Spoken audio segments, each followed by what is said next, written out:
all week as I was praying over these passages and studying these parables, I kept thinking about the future. And that's what I want to talk to you about this morning, is the future. I want you to consider the future plans that God has for you. And I'm not just talking about life after death in heaven. No, I mean, I want you to consider what God sees is possible for you next week, next month, next year.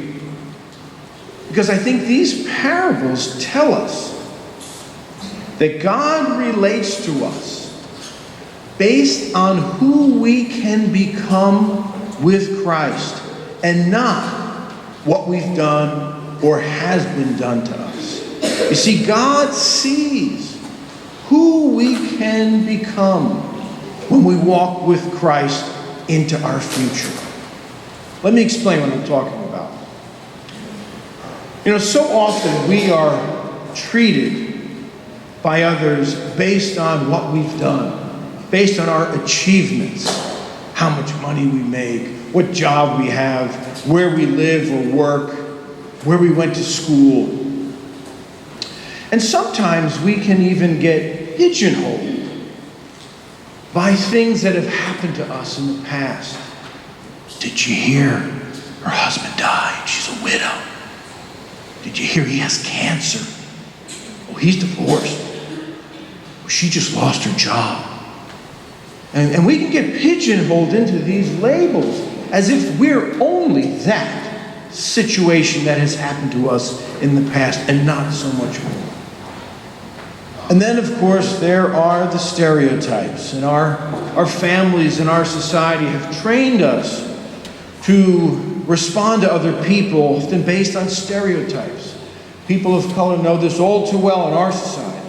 Women know this very well. The elderly. And in many other situations, we get labeled by stereotypes, and that's how people treat us. Let's face it, often we judge other people based on what they have failed to do, upon their mistakes. That's how the older brother is looking at his younger brother. That's how he's boxed him in to this particular corner based on what he has done in the past. And all of these situations that I'm describing are experiences in which people can kind of box us into something.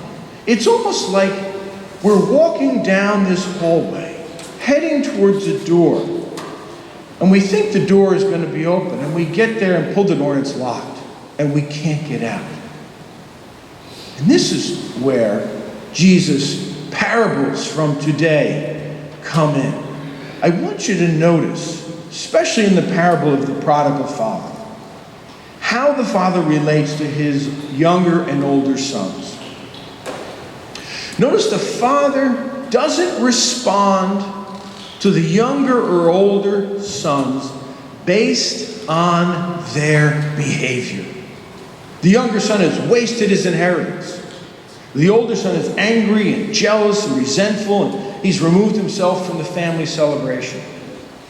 But the father doesn't let their past actions or present behavior dictate how he treats them. You see, the father can see beyond the behavior of the older and younger son. The father can see who his sons can become with him if they come back to him. He sees the possible future that they can share, and he invites them into this. And now for them to step into that future, they're going to have to let go of some of those past actions and attitudes. That younger son is going to have to let go of how he treated his father and his inheritance.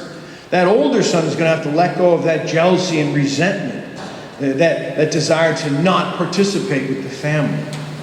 So here's the message I think Jesus has for us this morning. Jesus does not let our past actions and current attitudes dictate or determine how he relates to us. He does not respond to us based on what we have done, what has been done to us, what we have failed to do. Because he sees our possible future. He sees who we can become with him. You know, Jesus saw beyond the leper's skin into who this man could become when he was healed. Jesus saw beyond the woman's adultery into who she could become when he forgave her. He saw beyond Peter's denial of him. Because Jesus is that shepherd seeking out the lost. He's like that woman sweeping furiously to find that lost coin, working diligently to find us.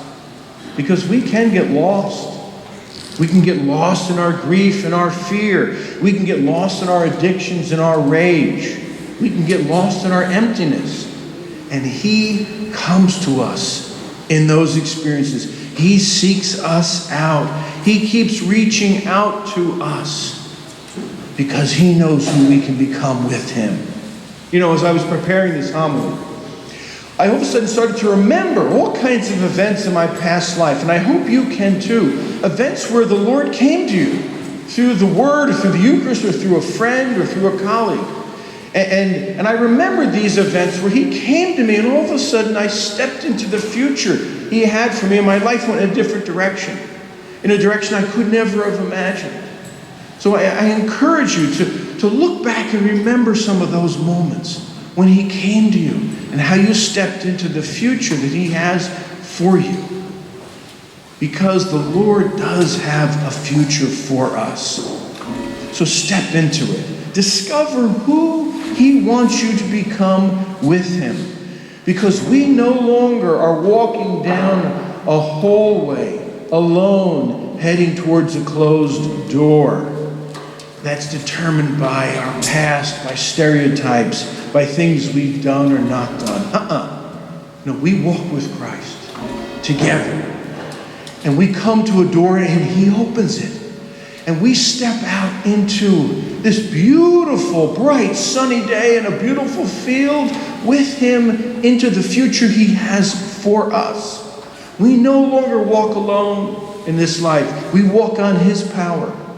We don't just have to relate to other people based on our limited abilities, because we can draw on his power to relate to others as he wants us to. So my friends, a future awaits you. Step into it. And you may find, as you do, that suddenly, as you step through the door with him, that you find yourself seeking out the lost. You suddenly find you have the capacity to forgive and let go of some of those behaviors and attitudes that have kept you locked in the past. You begin to find that you are welcoming those who need Christ's love and life. And suddenly, you actually become the future he sees you can be with him. You actually can see the future. And that future always involves us being with the beautiful King Jesus and the life he has for our lives.